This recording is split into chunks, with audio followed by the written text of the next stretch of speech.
Quiero presentarles a nuestro invitado esta mañana. Él es Gerard Butler. Bravo. Bravo.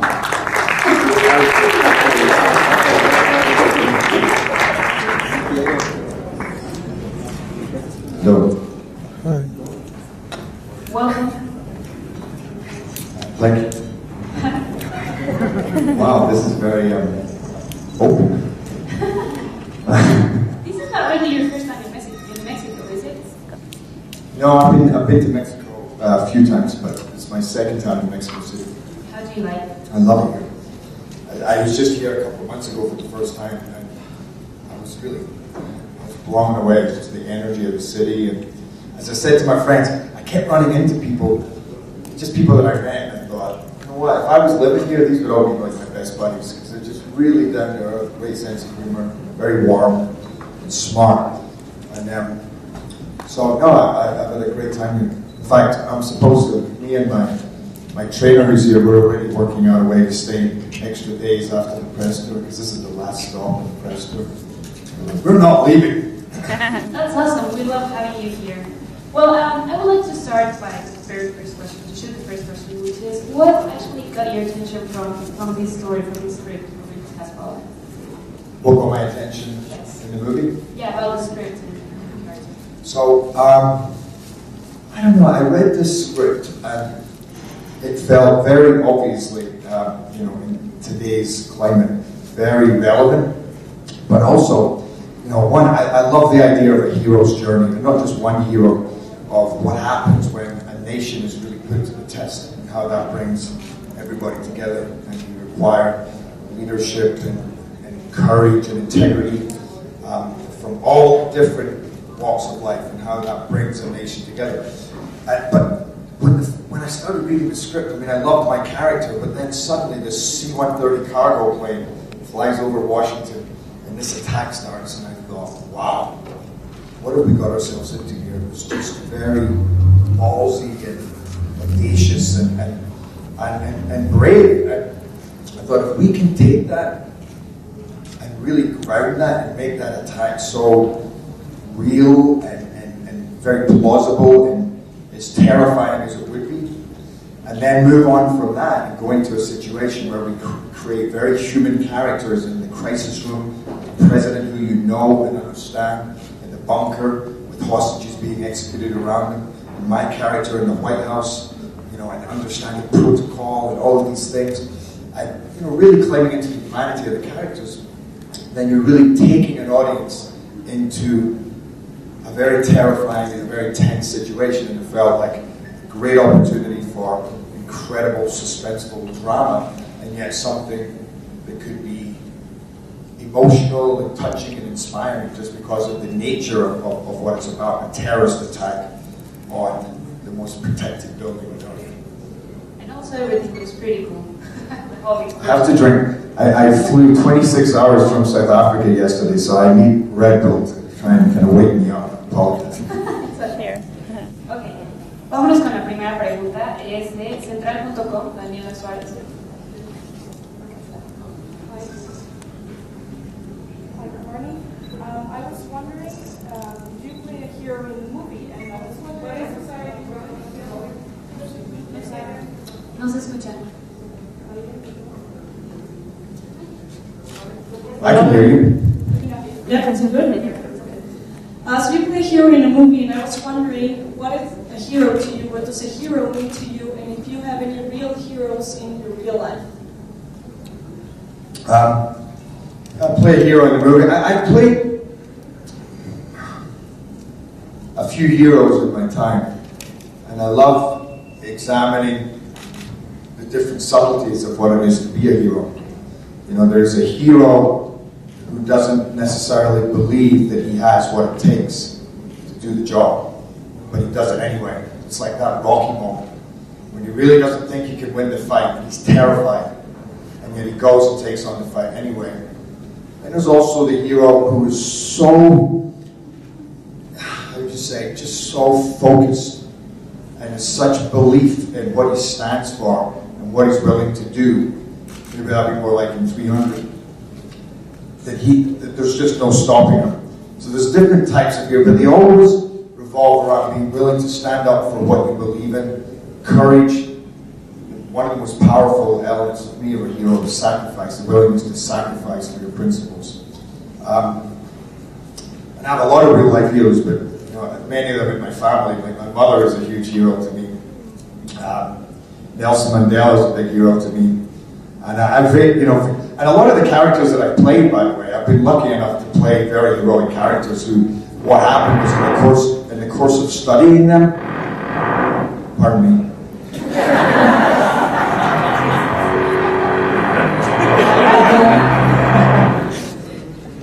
This red rose is really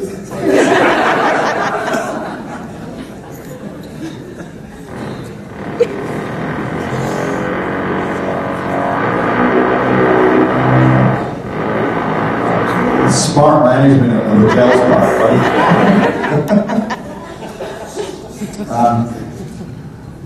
Yeah, but I think, and it's playing a hero or watching a hero, it's what we all need in life. For me, when you go back from stories first begin, it's always good against evil. And there's always the element of the hero. They've been telling this since they were around campfires. Thousands of years ago, which then became plays, then became, movies. And it's just it's what we need in life, I think. We need those heroes, whether in real life or whether fictional, to inspire us. And I think that's what this movie really gives us, is you go through this and you really climb into the minds and hearts of the Morgan Freemans, the Angela Bassett's, the people in the crisis room, the president, the people around him, and my character. And that's why I feel that when you come out of this movie, it's very, very rousing and inspiring. Because there's just nothing better than somebody who will do whatever it takes to achieve their goal. And the harder and more, the darker the challenge, the tougher it is, the more of a mount there is to climb, then the more heroic the journey is. Muy bien, la siguiente pregunta es de Susana Millar de Actitud FEM.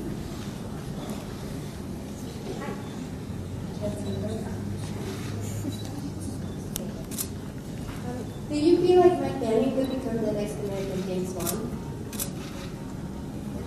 Do you think that Mike Benny could become the next American James Bond?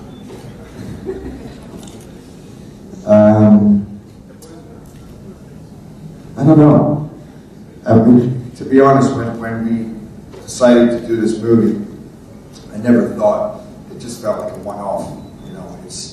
You can't really top the White House. It is that's why you call it Olympus. It's this idea of the home of the gods. So where do you go from that? Olympus has fallen again. But the movie has been a big, big success. It's doing it's done amazing in America. It's doing really well internationally, and it's touched something. I'm sure you guys have seen it, but it's a pretty powerful movie, and it really gets people going, and therefore, if you achieve something like that, then there's always going to be scope for making another one. Would it be the next James Bond, or the American James Bond? I don't know. It'd be very funny, because the original James Bond was Scottish. Ian Fleming wrote him as a Scotsman.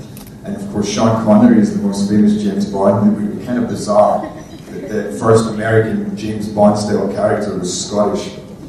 But then I've often had strange situations like that. I did a movie once, a football movie, where I was playing a Scotsman as the captain of the American soccer team playing against England. When, there's just, I always find myself in bizarre situations. Even a Scotsman playing Secret Service, sometimes you want him to go, "Alright, Mr. President, we gotta go!" But you can't do that, unfortunately. You gotta go, "Okay, Mr. President, time to go." What about playing James Bond? Would you like to do that sometime if you had a chance? I don't know. James Bond there's been 8 of them. And I love James Bond. It's one of maybe my favorite franchise. But I like the opportunity to create your own roles, like to create a Leonidas or a Mike Manning. think if you jump into James Bond, then you're already being compared to 8 other people, and you're kind of being crucified before you even started the movie, you know? He's not as handsome as Sean Connery. He's not as good an actor as Daniel Craig. He's not. And you're like, I haven't even started filming. You're right about that. It's true. Okay, la siguiente pregunta es de Héctor Pérez de SkyU.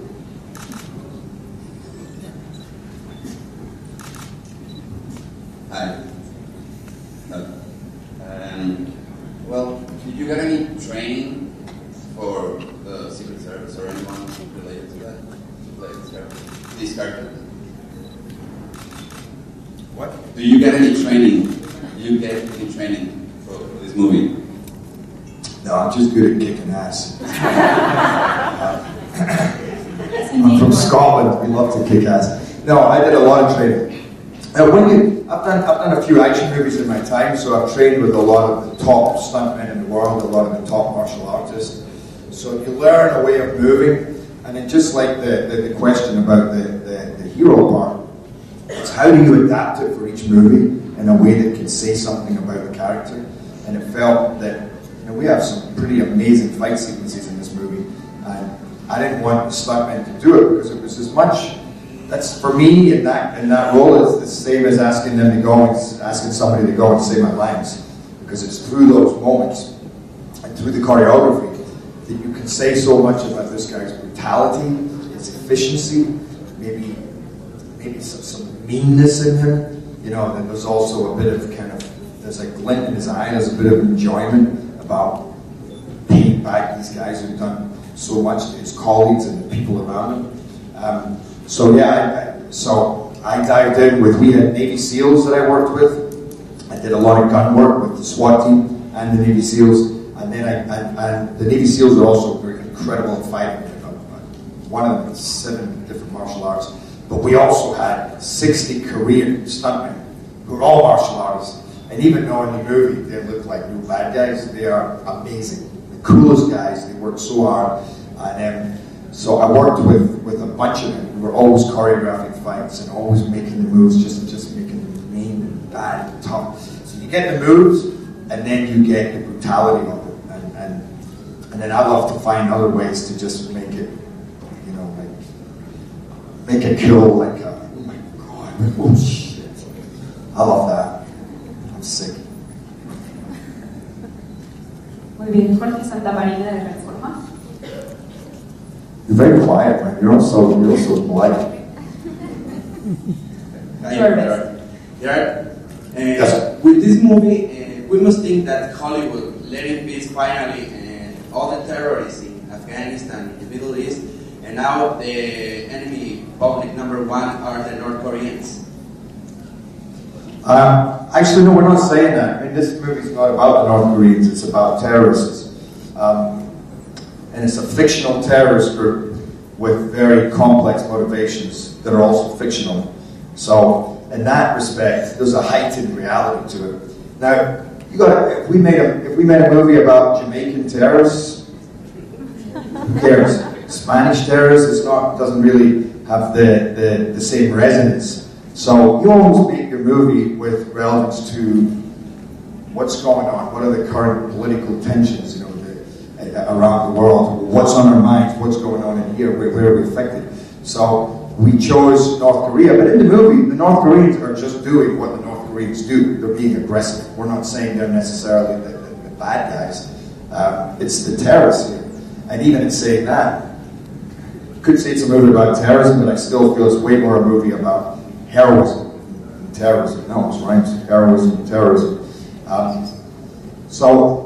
In the 80s, you made movies about the Russians because the US was standing off against the Russians, and just after World War II, it was about the Germans, and now the scope is widened a little because you have Iran, Afghanistan, Iraq, you have Korea. But we made a point specifically of not putting this on Korea, but on a particular terrorist faction, which also makes it, I think, a more interesting and scary prospect, because despite what's going on in Korea right now, I think the biggest threat is terrorism rather than rogue states, and that's another reason why I think that the movies had surprising resonance with everybody, because I don't even think that we realized how much it would affect people when they watch it. You know, even myself watching it with reflection on what has just happened. That we all carry this baggage of recent terrorism, for instance, 9/11, and various other attacks. That's all in here. Suddenly, when you're watching this movie, it brings up a lot in a lot of people, and I think that's one of the reasons why it's turned out to be a pretty powerful experience. But at least in this, you know, the thing about 9/11 was after it happened, everybody was like, I need to do something. You know, there was nobody to get back at because they were all dead. You know, they were all on planes. Whereas in this movie, the terrorists are there. It's a hostage situation, which in a way allows for this additional drama. It's a standoff. They're still there. They have these outrageous demands that will affect the future of America and will affect various other countries. And you know, I don't know. At least here you have a chance to get some justice, which is what I do. Well, we actually see the White House pretty much destroyed. So could you tell us a little bit about that experience being in the middle of the action? With all these explosions going on? Yeah, well, we built a White House. We built our own White House in Shreveport, Louisiana. And it was quite funny because they were very excited. They suddenly felt we had the seat of Parliament in Louisiana. And it became a monument very quickly. They'd like give directions. You don't turn left at the White House. And then we blew it up. And then they were like, no, you just turn left where the White House used to be before we blew it up. But we were filming those scenes, and it was on the heat index, 120 degrees, and the humidity was insane. Just to be sitting there was miserable. And then every take, and probably over the course of 7 days, we must have done about 400 takes of the various different parts. And because when I arrive at the White House, I'm supposed to have been running down a building and a mile down the street. So for every single take, I had to get down on the ground, push ups, running on the spot. By the time the take started, you know, and sweat pouring off me, I would have to change my shirt, soaking, and I have to change it roughly once every 10 minutes. Can I ask how many shirts did you have? What's that? We had about 18 shirts, and then they would like literally be there blow drying because we were going through them so fast. And just drinking water was like, drinking water constantly. But the scenes are so exciting because you know you're right in the middle of this craziness. There's explosions going on all around you. You're firing guns. There's probably about 80 guns being fired, and guns are even firing blanks are dangerous. I mean, during this movie, I was hit in the eye by a casing. It's happened to me in another movie, Machine Gun Preacher, when I was hit by somebody else's casing and it cut my head, cut me here. The next take happened again, cut me here. And then in this movie, I was firing against a pillar, and the casing went hit me in the eye.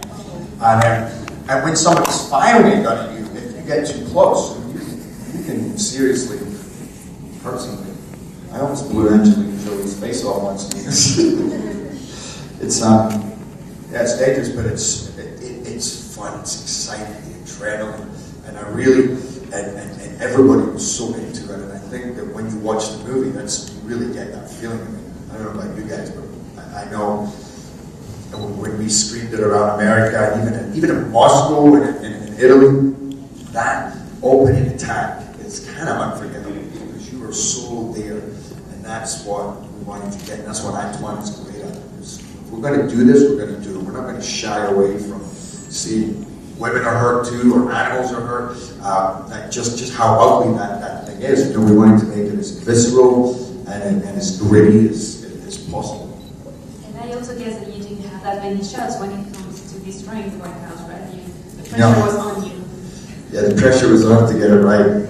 There's nothing worse than when you have a big explosion in a movie. But in fact, that happened with our bus. You know, it takes half a day, and you have these safety meetings, and you get everybody around, and you all talk about, okay, you got to stand over there, and stand over there, and stand over there. And of course, you as the actor, they'll say, Jerry, you just stand right next to the bus. But and they do so much preparation. I know, you should get some sleep. I'm bored with myself.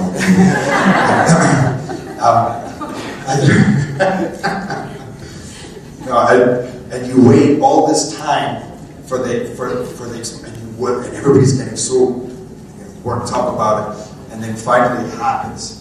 And normally it works, but when we first flew on the bus, we waited like 6-7 hours, and it goes, boom! This little thing comes out of the roof, and it was nothing. And we're all saying, are you kidding me? And it took another 2 days to set that up, to get the explosion properly. It's a dangerous business, there's a lot of propane, there's a lot of explosives, and if you get it wrong, people get hurt. Ok, vámonos con la siguiente pregunta. ¿Es siguiente cine en línea?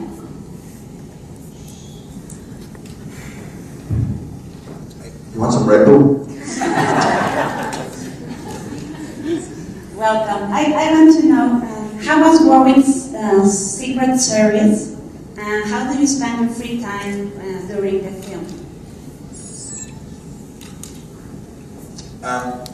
Working with the Secret Service was maybe my favorite part of this movie, when you really learn how much preparation, how much dedication, how much knowledge these guys have, and what they do on a daily basis.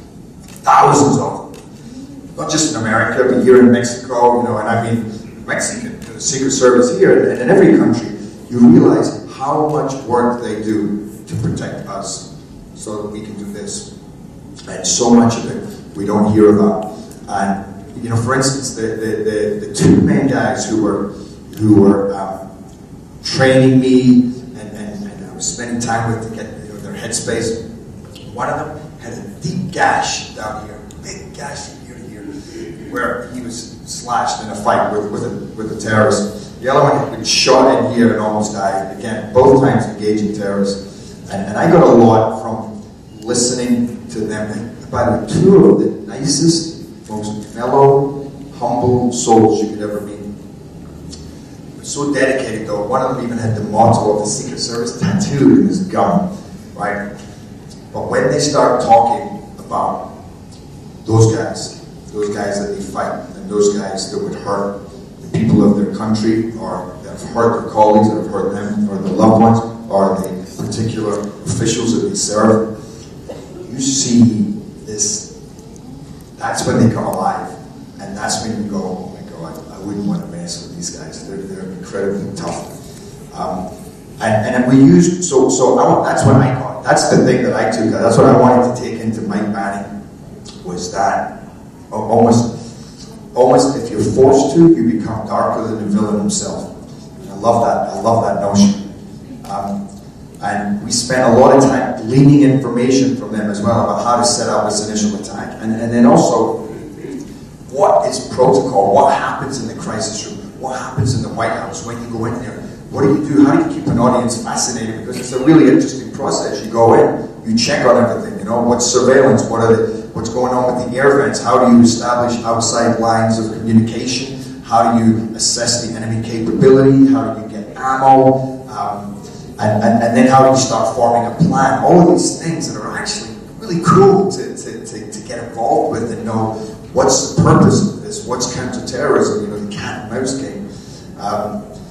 So in that, and in free time, I didn't, because I produced the movie as well, so we were always, you're working as a producer, and then you're doing dialect sessions, and then you're training in the gym, and then you're at a chiropractor for your injuries, and then you're training with all the stunt guys, and we spent a lot of time developing the script. I mean, I would be calling the director at 2 in the morning going, Antoine, wake up, I've got a great idea, check this out.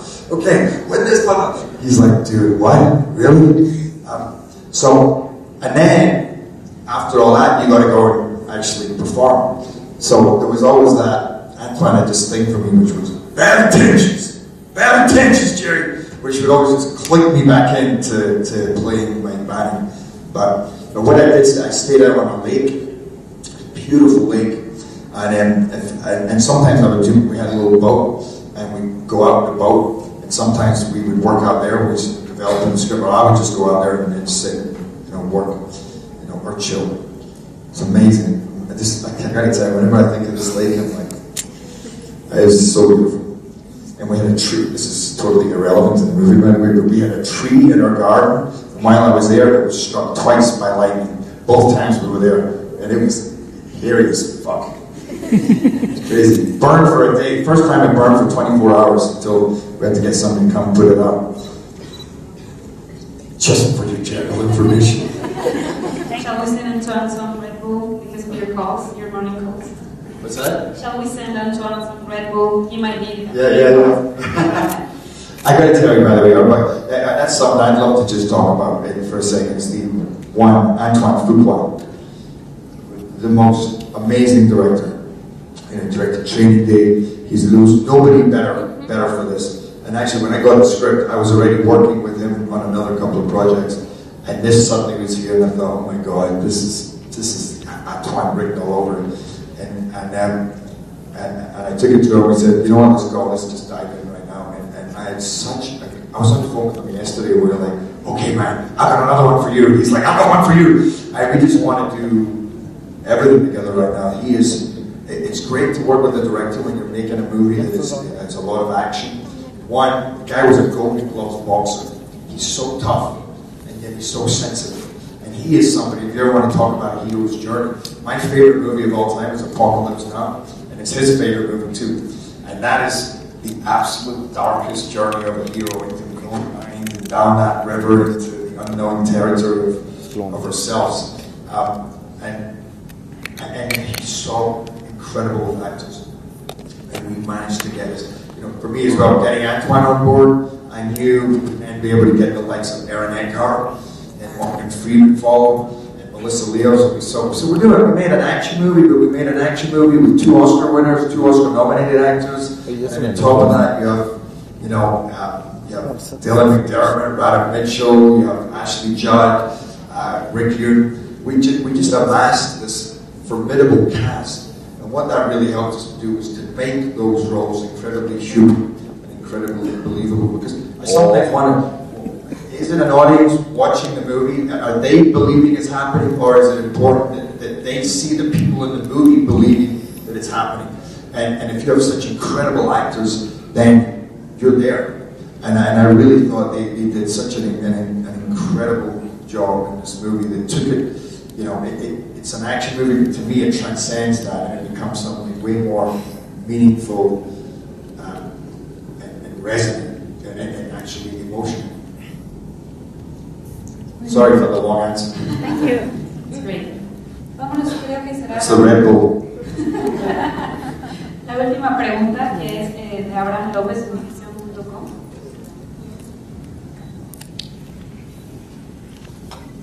Hola, Gerard. Hola. ¿Qué cualidades crees que debe tener un presidente hoy en día para que la gente que está a su alrededor quiera protegerlo de la manera en que sucede en la vida?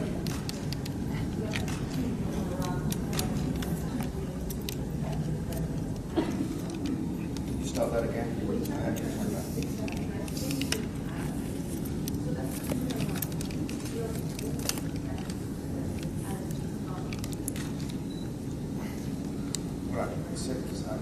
Say that again.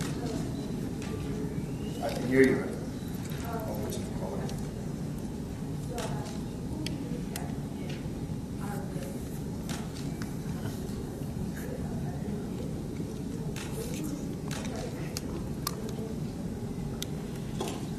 I'm not quite understanding that question.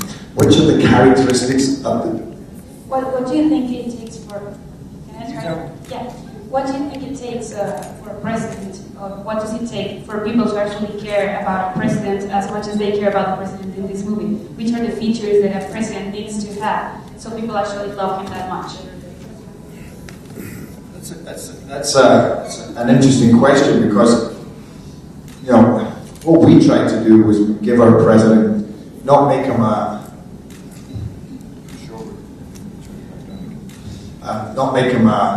pushover in any way. We wanted to make this guy, show that he was a fighter with a boxing scene in there in the beginning. We wanted to show a guy who had some balls, who was fit, who was athletic, and yet who was a decent man with integrity, somebody that you got to know. You saw the tragedy in his life, you saw that he really is trying to deal with his son, and you see that he's very fair in politics, because we didn't want to create a situation there where you're muddying up, you know, his personal beliefs. We wanted to create, you know, a modern, young, kind of vital politician. But what I do believe, and this is interesting because to me, what's more important than what are the attributes that your president needs for you to care about him? In some ways, isn't important, I think, because he's your president. And I think that, you know, you as Mexicans, you grow up, from the day you're born, you hear about your institutions and your president and those posts. Whether you love or hate that person, they're your president. They serve you, they protect you. It's the same it's the same in Britain. It's the same, you know, whether people agree with whether they love or hate Obama. Nobody wants to see Obama with a gun to his head, or in this situation, nobody wants to see the, you know, when John F. Kennedy died, not everybody agreed with Kennedy's politics, but when he was shot, it was awful for everybody. It was a terrible, terrible day. So in that respect, I wonder, and tell you something else, I was in South Africa, and I walked into a radio station, and as I walked in, the television was on, and it said, Margaret Thatcher died of a stroke. Now, I'm from Scotland. I don't know if you guys know any of the history of what happened when Margaret Thatcher was in power, but the Scots hated her. I hated her. It's what she did to Scotland. And yet, when I saw this, I was overcome with emotion, because I have so much emotional attachment to that, and at the same time, I can appreciate she was a great woman. So that's that leads me to another point, which is why I think this movie touches on something very deep. And people might say, well, it's about America. It is about America, but it could just as easily be about Mexico. It could just as easily be about the 7/7 bombings in London. It could be about an attack in France, Spain, whatever. The fact is, it's an attack on our institutions by terrorists, by people who do us harm. And, you know, and just that I think that it's about our freedom. It's about the fragility of our freedom, and I think that we have a lot of attachment to those posts, whether you like the person or not. Very few people would say, "Yeah, the president died." I hope.